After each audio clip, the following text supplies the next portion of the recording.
Sore ketika saya sedang merenung dan berpikir, apa arti sebuah keluarga? Saya melihat sebuah keluarga bagaikan sebuah kertas putih. Bisa kosong, bisa juga terisi. Bisa digunakan, bisa tidak. Bisa berperan sebagai fungsinya, bisa tidak. Bisa dirusak menjadi tak ternilai, tapi bisa diperbaiki. Bisa menjadi berharga, bisa tidak. Bisa diingat, bisa juga dilupakan. Demikian pula keluarga. Keluarga bisa berharga bagi anggota keluarga lainnya, atau bisa jadi tidak berharga. Keluarga bisa dirusak oleh sebuah kepalan tangan, dan bisa indah karena sebuah guratan tangan. Keluarga bisa terpisahkan hingga berkeping-keping, atau bisa bersatu menjadi sebuah karya seni yang tak ternilai. Jadi, apapun kondisi keluargamu, mulailah dari bagaimana kamu memperlakukan keluargamu. So, mari belajar tentang keluarga di Eco Generation Online Service.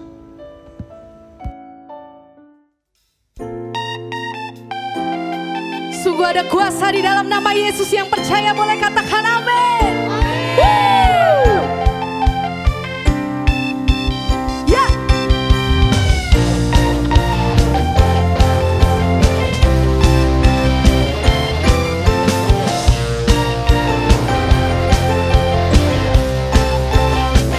Namanya Tuhanku, menara yang teguh, kota benteng perlindunganku.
Ada kuasa di dalam nama Yesus. Tidak ada yang dapat membebaskan kami. Tidak ada yang dapat memerdekakan kami. Apapun yang terjadi hari-hari ini, percayalah bahwa hanya satu yang dapat kita andalkan, yaitu Yesus Tuhan, Raja di atas segala raja. Thank you Lord, thank you Jesus.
Sungguh Kau yang kami andalkan Tuhan. Mari bersama katakan, ku perlu Engkau Yesus, haus jiwaku menantikan-Mu. Ku percaya Kau penuh pengharapanku di dalam-Mu. Yesus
You are more than enough for me, Lord.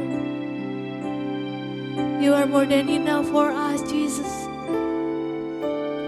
Christ is enough for me. Christ is enough for me. Everything I need is in you. Everything I need.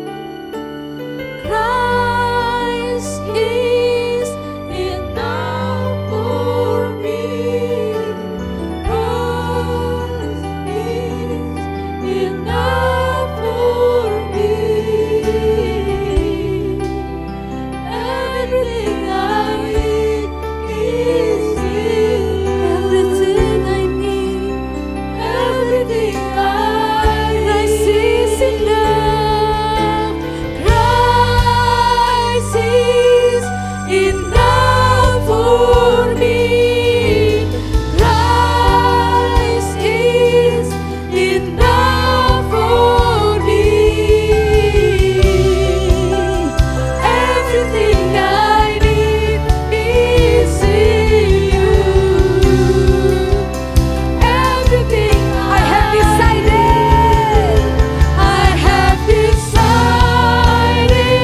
to follow Jesus, no turning back, no turning back.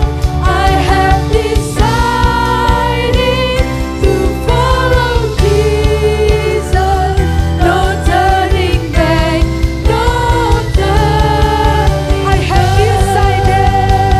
I have decided to follow Jesus, no turning back, no turning back. I have decided to follow Jesus, no turning back, no turning. Christ is enough for me,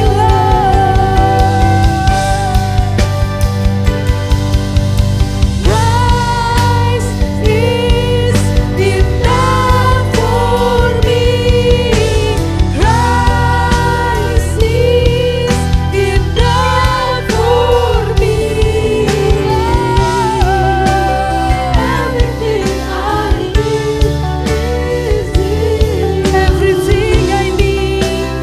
Everything Christ is enough. Christ is enough for me. Christ is enough for me. Everything I need is in you. Everything I need. Everything. Come on, sing. I have decided. I have decided to follow Jesus, no turning back, no turning. I have decided to follow Jesus, no turning back, no turning. One more time. I have decided to follow Jesus, no turning back, no turning back. I have decided to follow Jesus, no turning back, no turning back.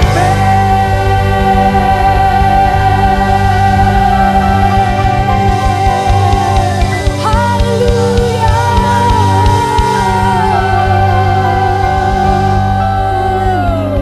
Woo. Shalom Eko, apa kabar? Ya, saya senang ketemu kamu di program ini dan supaya ini menjadi berkat. Saya berharap yuk buka hati untuk mendengar firman Tuhan. Mari kita berdoa dulu ya. Bapak terima kasih buat kesempatan yang baik, kesempatan yang luar biasa di mana kami akan belajar firman-Mu kembali. Urapi setiap kami baik yang berbicara maupun yang mendengar Tuhan. Supaya kami menerima sesuatu berkat ilahi yang luar biasa dari Tuhan. Kami mau dengar sesuatu yang dari Tuhan, bukan dari manusia. Maka itu Tuhan, berbicaralah bagi kami semua. Kami siap dengar firman-Mu. Di dalam nama Tuhan Yesus kami berdoa. Amin. Ya, kali ini saya mau bicara tentang true communication. Ya, kita akan belajar komunikasi yang baik atau komunikasi yang benar seperti yang firman Tuhan katakan. Yes, kamu siap? Yuk. Jadi yang pertama, kita mau bicara komunikasi hubungan kita dengan Tuhan. Ya. Dan yang saya bahas ini seringkali jarang dibahas gitu kira-kira. Dan kali ini saya mau bicara bahwa tahukah kalian bahwa komunikasi itu kan dua arah ya? Setuju? Dua arah. Kita ngomong ke Tuhan atau berdoa gitu kira-kira, dan harusnya Tuhan juga ngomong ke kita dengan pernyataan-pernyataannya. Setuju dengan saya? Nah, seringkali ketika kita menghampiri Tuhan ya, dalam doa-doa kita, dalam saat teduh kita ya, kita banyak menaikkan permohonan-permohonan kita kepada Tuhan. Ya. A sampai Z kira-kira gitu. Minta ini, minta diberkati, minta ditolong, dan lain sebagainya. Lalu amin, kita pergi nyelonong. Tahukah kalian bahwa Tuhan itu pengen banget berbicara banyak kepada kita? Serius Kak? Iya. Tuhan pengen bicara sama kamu secara pribadi. Tuhan pengen banget malahan. Tapi seringkali kita nggak kasih kesempatan Tuhan untuk bicara loh. Ya, selesai kita ngomong satu arah ke Tuhan, lalu kita amen, kita pergi. Padahal Tuhan ngomong, ya pergi dia. Dan hari ini kita mau belajar bagaimana kita bisa menerima, bahkan mendengar suara Tuhan. Ya, yang pertama, yuk beri kesempatan Tuhan untuk bicara kepada kita. Saya mengajak, kalau kamu punya waktu-waktu saat teduh, ya sate, saat teduh dengan Tuhan, ketika kamu menyembah Tuhan, berdoa, menaikkan permohonan, saya mengajak untuk diam sebentar. Ya, saya katakan di sini ada sesi diam. Kamu tenang dalam hadirat Tuhan, siap-siap. Lalu bicara Tuhan, bicaralah. Hamba-Mu ini siap mendengar. Seperti siapa? Ya, seperti Samuel kecil ya. Ingat kisah itu? Nah, beri kesempatan Tuhan untuk bicara sama kita. Ya, dan saya bisa ceritakan beberapa pengalaman sebenarnya bagaimana Tuhan berbicara ketika saya memberi kesempatan di sesi diam saya dalam saat teduh saya. Ya, dan banyak orang Kristen, anak-anak Tuhan itu nggak bisa dengar suara Tuhan. Ya, nggak bisa karena dia mempercayai sebuah kebohongan-kebohongan. Ya, kebohongan yang pertama adalah dia percaya bahwa Tuhan itu nggak bicara. Ya, itu kebohongan yang terbesar. Bahwa Tuhan nggak bisa bicara. Itu banyak loh beberapa aliran yang saya sedih banget sebenarnya, menyayangkan. Kenapa kita membatasi Tuhan? Padahal Tuhan itu Tuhan yang hidup. Tuhan itu pribadi, artinya dia pengen ada hubungan dengan kita, umatnya. Betul ya? Saya percaya sekali Tuhan bisa berbicara sampai hari ini kepada umat manusia. Bahkan dia tadi saya bilang, dia pengen bicara banyak sama kita sebagai anaknya. Tuhan kita bukan Tuhan yang bisu, ya. Tuhan kita masih berbicara kepada kita sampai hari ini. Kebohongan yang selanjutnya adalah, sulit Kak dengar suara Tuhan. Sulit, nggak mungkin bisa kayaknya. Nah, itu adalah sebuah kebohongan. Ya, saya mau berani bilang hari ini bahwa kamu bisa mendengar suara Tuhan. Ya, amin. Dan mendengar suara Tuhan ternyata tidak sesulit yang kita bayangkan sebelumnya.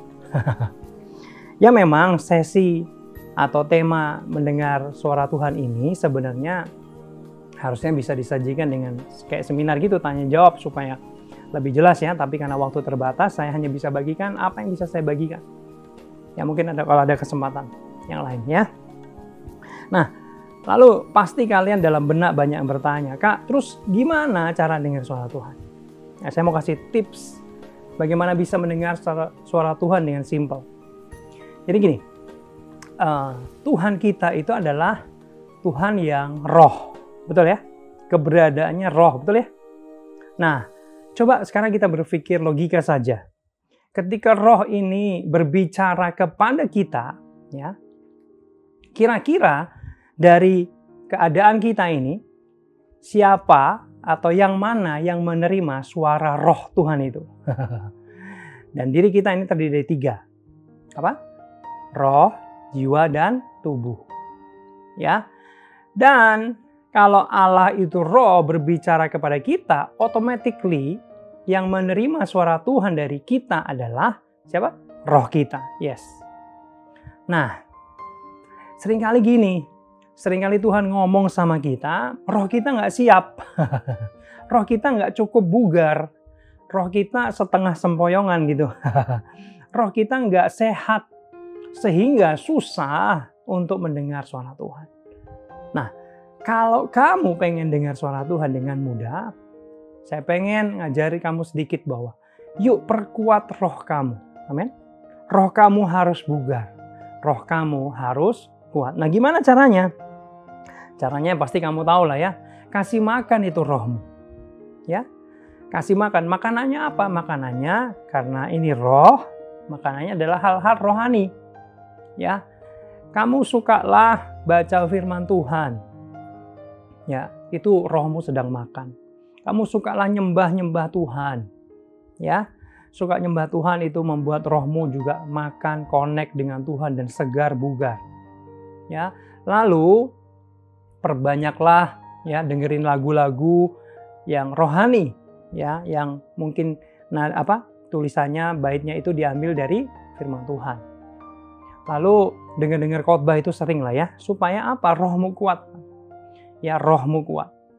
Lalu kurangi hal-hal duniawi. Ya, scroll medsos yang berbau duniawi ya, kedagingan itu dikurangin, Bos. Supaya apa? Supaya sekali lagi roh kita semakin kuat dan semakin kuat. Dan ketika rohmu kuat, saat Tuhan berbicara, kamu pasti dengan mudah bisa mendengar suara Tuhan. Ya, saya nggak pernah sih, jujur ya, dengar suara Tuhan melalui telinga jasmani atau audible, nggak pernah. Tapi sering kali saya mendengar suara Tuhan melalui suara yang menggema di hati, melalui roh saya. Ya. Dan saya pengen bagikan sedikit ciri-ciri suara Tuhan. Jadi kita nanti akan bisa membedakan ini suara siapa. Sebab ada 3 suara ya. Suara Tuhan, suara diri sendiri, dan suara setan. Nah, kita perlu bisa membedakan ini suara siapa. Dan ketika tahu ini suara Tuhan, lalu kita lakukan, maka itu powerful banget, itu berkat banget. Karena suara Tuhan adalah suara berkat. Amin. Ya, jangan sampai kita nggak tahu, kita malah mendengar suara setan atau suara keegoisan diri sendiri, itu membawa kita kepada dosa, kepada celaka dan lain sebagainya. Nah, saya mau bagikan dengan singkat. Ciri suara Tuhan adalah yang pertama, mengandung damai sejahtera. Ya, ada damai sejahtera, ada ketenangan ilahi. Ketika kamu dengar suara itu, sepertinya ada damai yang mengalir. Nah, itu ciri suara Tuhan. Lalu selanjutnya, suara Tuhan selalu harus selaras dengan kebenaran firman Tuhan. Gak mungkin berlawanan, ya, gak mungkin bertentangan, gak mungkin berbeda atau kontra, gak mungkin. Ya. Lalu yang selanjutnya, suara Tuhan selalu arahnya mempermuliakan nama Tuhan. Ya, mempermuliakan Tuhan. Lalu selanjutnya, suara Tuhan bukan bersifat untuk memuaskan kedagingan kita. Ya, kalau memuaskan kedagingan kita itu biasanya suara diri sendiri. Lalu kalau biasanya tidak memuliakan Tuhan, ya, atau sebaliknya mempermalukan suara Tuhan, biasanya suara setan. Nah, saya berharap melalui ciri-ciri dibagikan ini, sebenarnya ada beberapa banyak lagi ciri-ciri yang lain, cuman hanya sebatas ini bisa saya bagikan karena waktu. Melalui ini saya berharap bisa kalian mulai mendeteksi kira-kira ini suara siapa. Dan ketika itu suara Tuhan, lakukan dengan segenap hati. Ya, saya mau bacakan Yeremia 42 ayat yang ke-6 dalam terjemahan ITB. Supaya keadaan kami baik oleh karena kami mendengar suara Tuhan Allah kita. Ya, supaya keadaanmu baik, ya, oleh karena kamu mendengar suara Tuhan Allah kita. Amin. Jadi saya bilang tadi, suara Tuhan adalah suara berkat. Itu bernilai banget, itu berharga banget. Dan ketika kita mendengar itu, kita lakukan, maka keadaan kita dikatakan di sini, keadaan kami akan baik. Amin. Puji Tuhan ya. Nah, itu komunikasi kepada Tuhan ya. Lalu komunikasi kepada orang tua. Ya, teman-teman. Tahukah kamu bahwa dalam urutan 10 perintah Allah itu ada yang aneh? Apa yang aneh? Nah, gini, 10 perintah Allah itu, hukum pertama sampai hukum keempat, ya, itu bicara tentang hukum kepada Tuhan. Ya. Lalu hukum kelima sampai ke-10 itu bicara hukum kepada sesama. Nah, yang luar biasa adalah di posisi hukum manusia kepada sesama, yang nomor 5 itu, langsung urutan pertamanya adalah hukum hormatilah ayahmu dan ibumu. Ya, ini hukum 10 perintah Allah, kamu bisa cek di Ulangan 5. Tapi saya hanya mau fokus di hukum hormat ayah dan ibu atau hukum hormat kepada orang tua. Buka Ulangan 5 ayat yang ke-16. Saya bacakan buat kalian ya. Hormatilah ayahmu dan ibumu seperti yang diperintahkan kepadamu oleh Tuhan Allahmu. Ya, supaya, perhatikan baik, lanjut umurmu dan baik keadaanmu di tanah yang diberikan Tuhan Allahmu kepadamu. Nah, ini adalah urutan pertama daripada hukum kepada sesama. Dan coba kalian cek di bawahnya. Ternyata di bawahnya baru hukum membunuh dan berzina dan mencuri. Yes. Nah, jadi apa? Jadi gini. Saya percaya Tuhan gak pernah kebetulan kasih urutan dalam 10 perintah Allah. Setuju dengan saya? Ya. Bayangkan, ternyata di hadapan Tuhan, hukum hormat sama orang tua itu lebih tinggi tingkatannya daripada hukum membunuh dan berzina. Yes. Dan satu-satunya hukum yang punya ganjaran adalah hukum hormat sama orang tua ini. Tadi dikatakan, lanjut umurmu dan baik keadaan kamu. Nah, teman-teman, ketika kamu ya bentak orang tuamu, mungkin maki-maki orang tuamu, dibandingkan kamu membunuh, dibandingkan kamu berzina di hadapan Tuhan, itu lebih tinggi hukumnya hormat kepada orang tua. Jadi saya mau bilang gini, hukum hormat sama orang tua itu tinggi banget di hadapan Tuhan. Itu posisi yang pertama, hukum kepada sesama. Ya, dan itu dikasih upahnya. Ada upahnya, ada ganjarannya. Nah, coba kita balik ganjarannya. Tadi kalau hukum kita hormat sama orang tua, maka ada upah ganjarannya yaitu baik keadaan kamu dan lanjut umurnya. Coba kita balik. Seandainya seseorang atau kita ini tidak hormat sama orang tua, apa yang terjadi? Ya pasti kebalikannya. Apa? Umur kita akan pendek. Serem ya. Lalu keadaan kita tidak baik. Masa depan kita tidak baik. Ini saya pernah perhatikan ayat ini. Lalu saya mulai mencari orang-orang di sekitar saya. Kira-kira ada nggak sih contohnya? Ini bener nggak sih gitu ya kira-kira ya? Dan saya bisa temukan minimal ada 4 orang yang mungkin saya bisa sebutkan namanya, tapi nggak boleh. Orang-orang yang terlalu berani sama orang tuanya. Ya, orang-orang yang terlalu berani sama mamanya. Ngata-ngatain mama dengan kasar, dengan keras. Ya, dengan nada tinggi, dengan nada melecehkan. Kalian tahu hidupnya? Saya dapati beberapa orang dari 4 ini meninggal dalam usia di bawah 40 tahun. Yes. Dan 38 tahun dan lain sebagainya. Saya bisa sebutin namanya sebenarnya. Nah, lalu ada sih yang masih hidup sampai sekarang, umurnya 40 tahun lebih sedikit, cuman keadaannya nggak baik. Keadaannya susah. Dia bukan orang malas loh. Dia bekerja ini itu tapi nggak pernah baik keadaannya. ketika saya renungkan firman ini benar loh, ini terjadi. Saya nggak nakut-nakutin kalian guys. Tapi hati-hati bagi kamu orang-orang yang terlalu berani sama orang tua kita. Saya mau kasih tahu gini.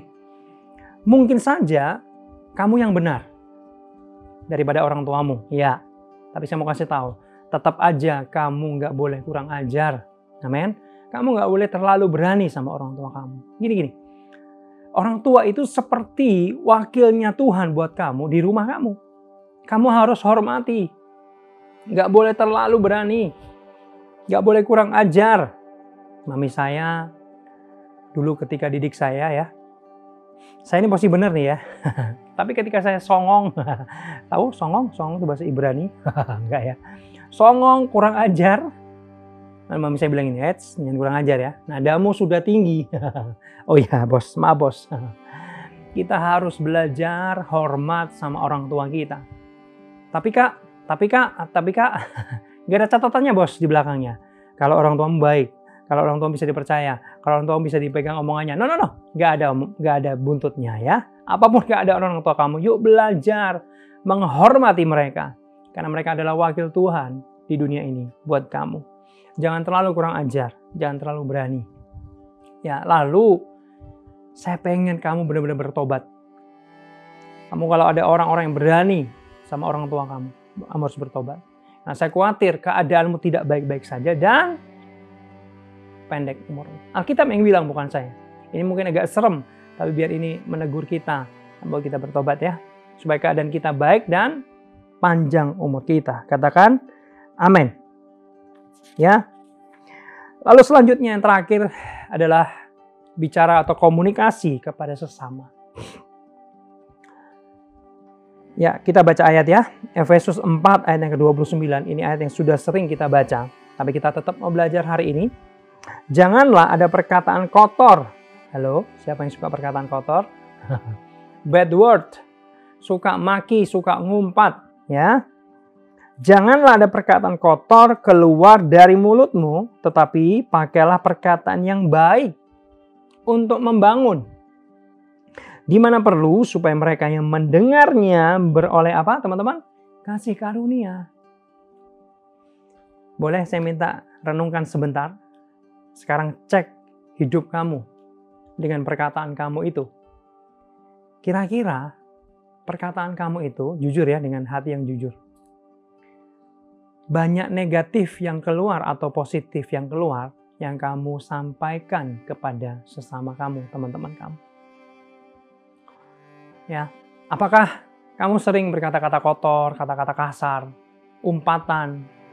Itu anak muda kayaknya makanan sehari-hari. Tapi saya dulu gitu kok, teman-teman.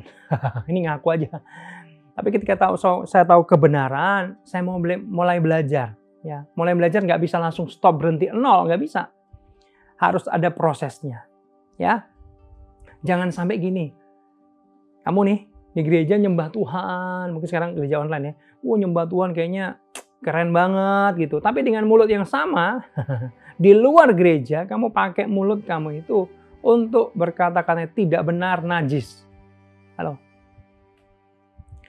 Ya, yuk jagai mulutmu, jangan sembarangan ngomong. Pastikan yang keluar dari mulutmu adalah perkataan-perkataan yang membangun, dikatakan tadi. Perkataan-perkataan yang positif. Ya. Coba kira-kira bayangkan sebentar, ketika ada kerumunan teman-teman kamu lagi ngegerombol gitu, lagi ngegeng gitu ya. Terus kamu datang nih. Kira-kira kamu bisa rasain nggak ya? Kamu itu bagi teman-teman kamu di sana, ya, perkataan-perkataan kamu tuh jadi berkat atau enggak? Ya, aduh, si ini datang lagi nih, malas banget sih. Ya, jangan sampai itu terjadi sama kita, anak-anak Tuhan. Ya, anak itu bukan mempermuliakan Tuhan, tapi memalukan nama Tuhan. Ya, saya mau bilang gini teman-teman, jangan sampai mulut kita ini dipakai iblis, ya, untuk merusak, merongrong, menghancurkan orang-orang di sekitar kita. Halo, tapi biarkan mulut kamu, ya, dipakai Tuhan untuk menjadi berkat buat sesama kamu. Ya, pilihannya sebenarnya cuma dua. Mulut kamu ini mau dipakai iblis atau mau dipakai Tuhan. Nah, saya percaya gini, iblis pengen pakai kamu jadi alat kerusakan Tapi dengar baik, Tuhan juga sebenarnya pengen pakai kamu untuk jadi berkat melalui mulut kamu, untuk memberkati orang, untuk membangkitkan orang, amin, untuk menguatkan orang, untuk menghiburkan orang. Ya, di Amsal 16 ayat 24 berkata, perkataan yang menyenangkan adalah seperti sarang madu, manis bagi hati dan obat bagi tulang-tulang. Guys, saya pengen ngajak setiap kita, sebelum perkataanmu itu keluar terlontar dari mulut kamu, pastikan itu adalah perkataan yang manis, yang menyenangkan, yang benar, yang membangun. Katakan amin. Ya, perkataan yang memberi semangat. Ya, perkataan yang penuh kasih. Perkataan yang menghiburkan ketika teman kamu sedang dalam keadaan yang mungkin tidak baik. Ya, perkataan yang menguatkan ketika teman kamu sedang lemah. Perkataan yang mencerahkan, perkataan yang adem. Kalau dengar ngomong kalau dengar kamu ngomong itu adem gitu loh, teman. Pastikan itu terjadi dalam hidup kamu. Ya. Ayo pakai mulut kamu untuk menjadi berkat. Ya, perkataan yang menyenangkan. Jadi ketika ada teman-teman kamu sedang gerombol lalu kamu datang, harapan saya, teman-teman kamu bilang gini dalam hati mungkin tidak terekspresi lah ya. Yes, dia datang. Aduh, dia itu kalau ngomong, nyenengin banget, buat adem gitu. Ya, jangan sampai kita datang dalam hati mereka, aduh ini lagi. Malas banget sih kata-katanya suka nyerang, suka nyakitin, suka nyindir, suka merendahkan, membuli. Yang sekolah, tobat ya kalau membuli. Membuli itu jahat, bahkan bisa sampai membunuh. Ya, jangan sampai orang anak Tuhan, Eko, itu memakai perkataan untuk menyerang orang, membuli teman-teman kamu di sekolah. Ya, dan saya mau ngomong serius, jangan bully orang. Saya bekas guru, saya tahu itu jahat banget bully. Ya, ada beberapa orang, ada minimal satu dulu bekas murid saya yang benar-benar nggak mau sekolah lagi.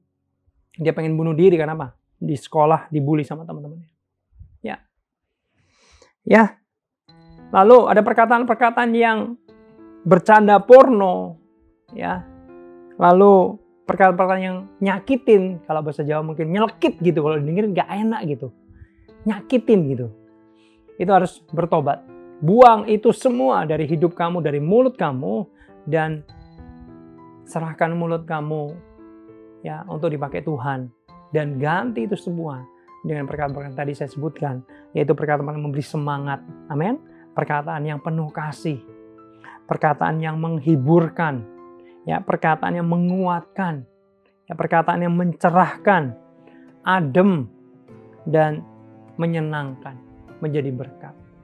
Amin teman-teman. Satu hari saya ketemu teman lama saya, kita janjian ada makan waktu itu di sebuah restoran. Ya, kita udah lama nggak ketemu, tapi ketemu, lalu kita ngobrol kira-kira setengah jam karena nggak bisa banyak waktu karena harus buru-buru. Lalu setelah obrolan itu kita salaman, waktu itu belum pandemi, kita salaman pulang, dan saya ingat dia ngomong gini, Jim, makasih ya. Mulai hari ini, setelah kita ketemu ini, saya janji, saya akan cari Tuhan lebih lagi. Saya akan dekat sama Tuhan. Yang dulunya saya jauh dari Tuhan. Melalui pertemuan ini, Jim, saya mau dekat Tuhan lagi. Wow. Jadi teman-teman, saya mau kasih tahu nih, ternyata saya bisa dipakai Tuhan dengan perkataan-perkataan saya. Betul? Nah, saya percaya Tuhan bisa pakai kamu juga dengan perkataan-perkataanmu untuk menjadi berkat buat orang lain. Satu kali saudara saya telepon, Jim, aku mau curhat. Ini saudara saya. Lalu dia mau cerai besoknya. Dia sudah siapin berkas dan besok pagi dia mau berangkat untuk mengurus perceraian dia karena dia udah nggak tahan katanya sama.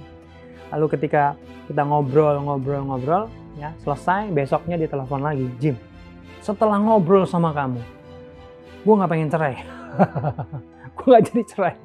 Oh puji Tuhan. Jadi perkataan saya ini ternyata bisa dipakai Tuhan untuk menyelamatkan sebuah pernikahan. Katakan amin. Ya, dan saya percaya.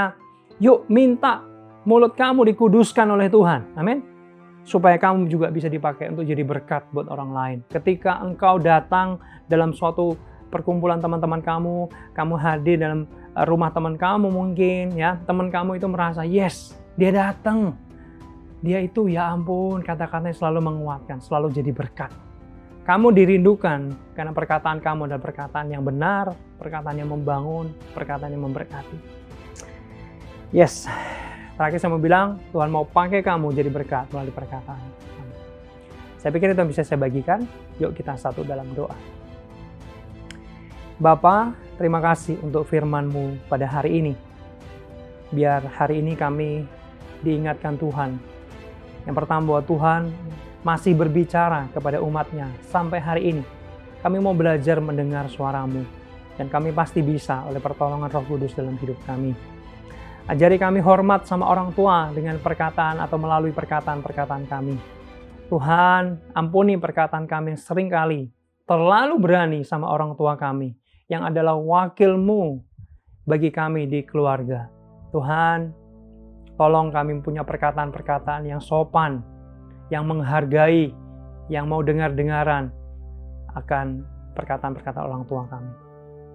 Juga kami Tuhan mau berdoa, kiranya Engkau kuduskanlah mulut setiap kami, anak-anak Eko ya Tuhan, supaya tidak ada perkataan-perkataan najis lagi ada di mulut kami. Kami mau buang semuanya, perkataan-perkataan sampah, bad word, perkataan-perkataan yang membuli, yang porno.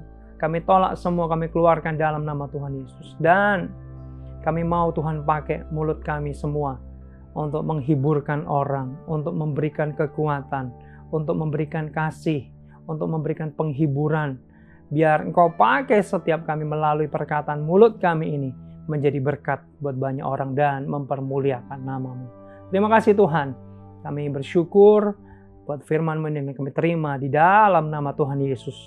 Kami berdoa. Amin, amin, amin. Tuhan berkati.